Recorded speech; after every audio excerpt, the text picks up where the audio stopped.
Joining us now is Derek Thompson. He is a writer at The Atlantic, host of the Plain English podcast, and friend of the show. It's good to see you, sir. Thank you for joining us. Great to be here. Thank you so much. So Derek, you put together a cover story for The Atlantic, which has really hit home for a lot of people. Let's put this up there on the screen. And it is called The Antisocial Century. And in it, you really weigh the costs of a lot of decisions during COVID. But I think more importantly, you just lay out a lot of important data, which highlights how much time Americans are spending by themselves and specifically just alone, and what the social ramifications are of that. So why don't you just highlight some of this for the audience and give them a top-line overview of what you discussed? The top-line overview is that we have records going back at least the 1960s that ask Americans, how much time do you spend face-to-face socializing? How much time do you spend alone? And Americans have never, on record, spent more time alone and less time in face-to-face socializing. You know, a lot of people are going to hear this and say, oh, this is mostly about COVID. No. Socializing declined in the back half of the 20th century, between the 1960s and 1990s. Robert Putnam wrote a famous book called Bowling Alone, where he said, look, Americans are joining clubs less, they're joining associations less, they're bowling together less, they are bowling alone. A lot of people in 2000, when that book came out, said Robert Putnam is full of crap. He doesn't know what he's talking about. Americans are hanging out. They're going to hang out more than ever. But in fact, alone time just increased between 2000 and COVID. Of course, it shot up during the lockdowns. But according to one study by the Federal Reserve, we spent more time alone in 2023 than we did in 2021, the year that all those people got vaccinated, left their house, resumed life as normal. So this is a 60-year problem. This is not a pandemic issue. This is a century-long issue that was briefly accelerated by the pandemic.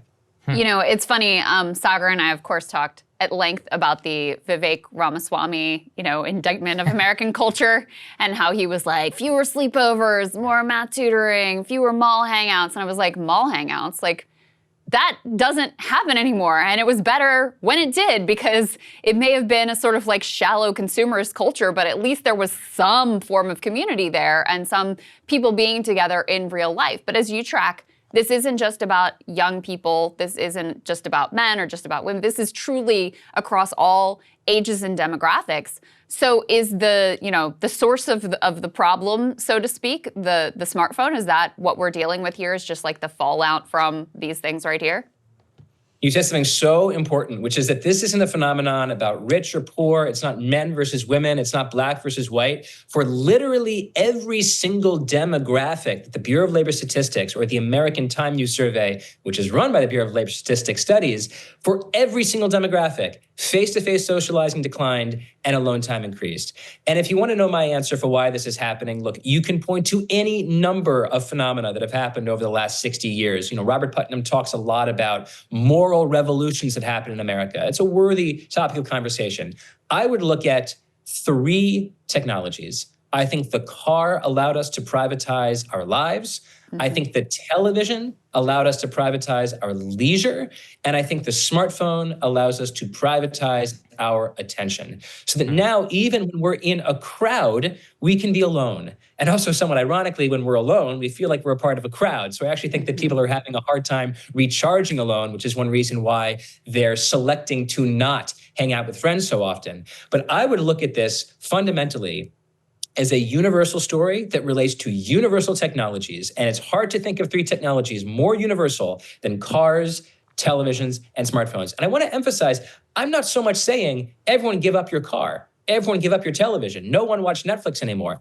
I'm saying that we need to account for the negative externalities, the accidental side effects of our day-to-day choices.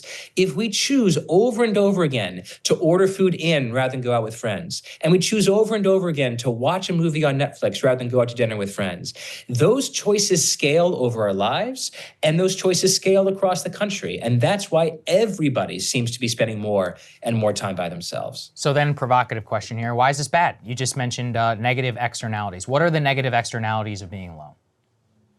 I would put it in two buckets. First off, we have a lot of really interesting research that shows that people are simply less happy when they're by themselves. Their life satisfaction is much lower. Not when they spend one night alone, one night at a hotel bar. One night, I'm a father of a young child. Sometimes I think like, my God, a night alone is a blessing from God, okay?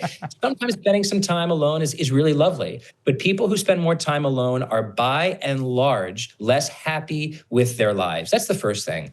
The second thing is that I think our alone time interacts with society in some strange ways.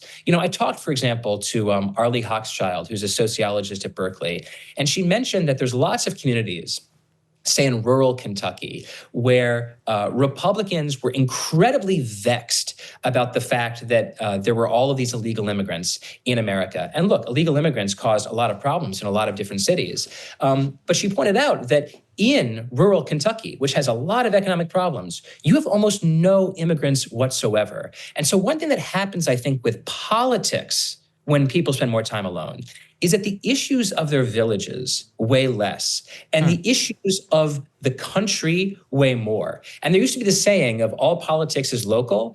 This didn't make it into the piece, but now I feel like all politics is focal. All politics is about what national news tells you to focus on, even if that story has nothing to do with your community. And I think that's a strange and alienating place for our politics to go. So I'd look at both the personal for the costs and the national.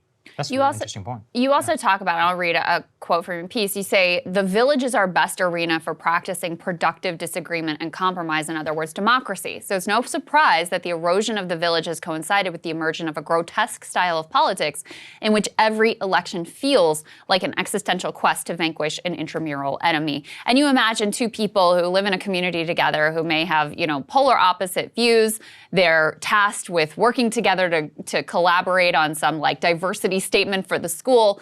And because they're forced to deal with each other face to face, they're actually able to realize okay, this isn't some cartoon character villain. This isn't my enemy. This is just Susie. She lives down the street. She thinks about this stuff a little different than I, but we can actually come up with something that we can all agree on. This is also why I've always thought the Union Hall was very important, because this is one of the only places where this type of politics still really occurs in America. And when you lose that, all you're left with is, this very tribal, very one-dimensional sort of existential battle that's playing out in these almost imagined spaces online. It's really well said. Sometimes people ask, what's the difference between talking to someone in the real world, so-called physical world, and talking to them on your phone? Well, there's this researcher at NYU named Jay Van Bavel who looks at how exactly online conversation is different than offline conversation. And he's found that it's more extreme, it's more negative, and there's a ton more out-group hatred. So if you're at a dinner party with people who you might disagree with a little bit, you tend not to be incredibly extreme in your views or incredibly hateful of their views or, throwing the butter at them or something and telling them that their entire worldview sucks. You're drinking the same bottle of wine. You're eating the same chicken. You're passing the same salt. And so in a way, this simple need to coexist with them in a space leads to a kind of sharing of values. But we don't have anything like that on the internet, and so our conversations go berserk. To blow a little bit of smoke up for you guys, I think this show does a wonderful job of talking to people that you disagree with and that you agree with, and modeling how to have conversations with people that you disagree with in a way that doesn't simply hate on them for the fact of their disagreement. You disagree? Okay, we're people. We disagree about stuff. That's what living in a democracy is. Now let's have a conversation. As you both know, you're active on social media. It's very difficult to have those conversations on Twitter because it's so easy to just quote tweet something that Krystal says and say, oh, let me take this out of context and show you how absolutely absurd this point of view is. Harder to do that at a dinner table. Harder to do that in any kind of conversation because the other person can respond and say, I share your values, but I disagree. So I do think the migration of our political conversations from the physical world, where all politics is local, to the digital world, where all politics is focal, absolutely changes the nature of our politics. I totally agree with you, Derek. So in it, you noted a few actually good trends. Independent bookstores are booming. Board game cafes are becoming a thing, but it's a Band-Aid, I think, to a much bigger problem. What are some solutions? Is it just to be aware of the problem? Is it to actively seek things out? What are researchers looking at for activities that seem to at least address these negative externalities? What I would say in the big picture is that Science and technology tend to move linearly, and culture moves in a cycle. Yeah. So like medicine tends to just get better and better and better. And computers just tend to get faster and faster and faster. That's a story that exists along a line. Culture tends to go back and forth and back and forth. Like, what's the style of jeans these days? Skinny, from the roomy, 90s. skinny, roomy? Who knows? Right.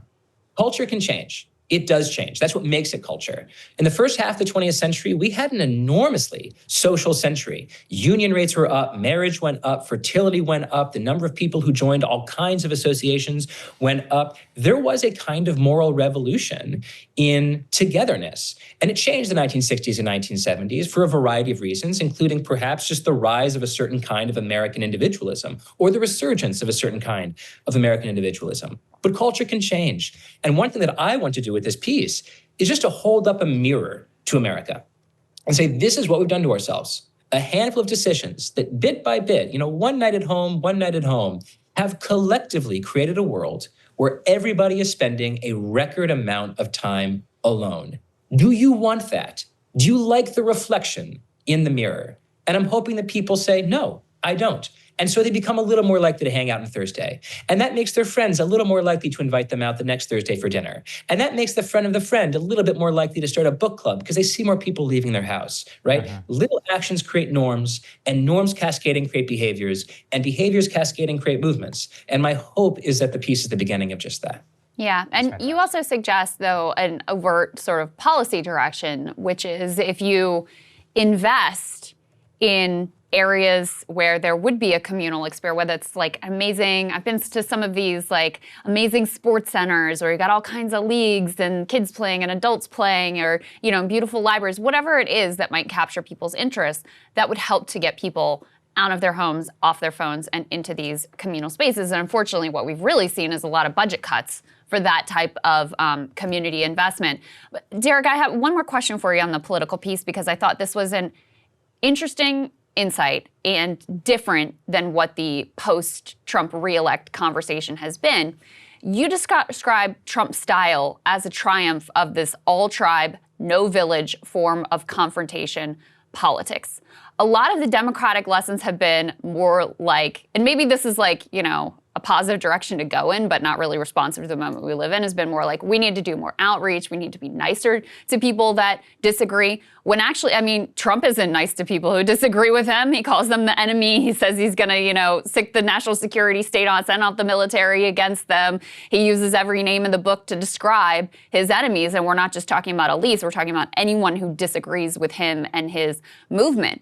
And you say, actually, that form of politics was very successful enough to put him back in the White House, successful enough to really sort of touch on the moment culturally that we're living in. So, what does that mean for Democrats in terms of how they should respond to this moment? Look, it's a really good question, and I don't have the answer. Not every story is the same story, right? I wrote this 8,000, 9,000 word piece about the phenomenon that Americans spend an historic amount of time alone, and that I think it's making them sadder individually and our society sicker because of it. I don't want to represent this article as being a kind of Rosetta Stone for the future of Democratic Party politics or Democratic Party messaging. It might be the case that a meaner style of politics in the 2020s, and maybe even going forward in the age of the internet, might be more successful because people spend more time alone.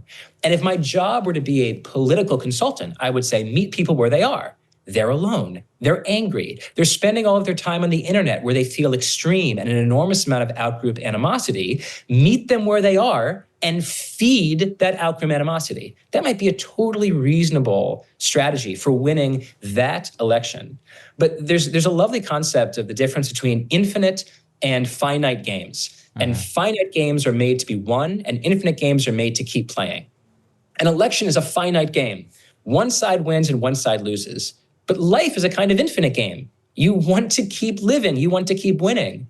And it's conceivable that the best strategies for being happy in the world might not be the best strategies for like how to win political contests like in the next midterm. Not every story is the same story. And so you want to be sure you know what question you're asking. Is the question how to win in rural Pennsylvania? Or is the question how to live the happiest life in the next few years, right? This piece is focused squarely on the second question, but the first question it's damn important, and we need answers there too. I love that response, I really do. So we encourage everybody to go read it, listen to your podcast as well. Derek, thank you so much for joining us, man. We appreciate it. Great to see you, Derek. Thank you. Thanks to both of you. Hey, if you like that video, hit the like button or leave a comment below. It really helps get the show to more people. And if you'd like to get the full show ad-free and in your inbox every morning, you can sign up at breakingpoints.com. That's right. Get the full show, help support the future of independent media at breakingpoints.com.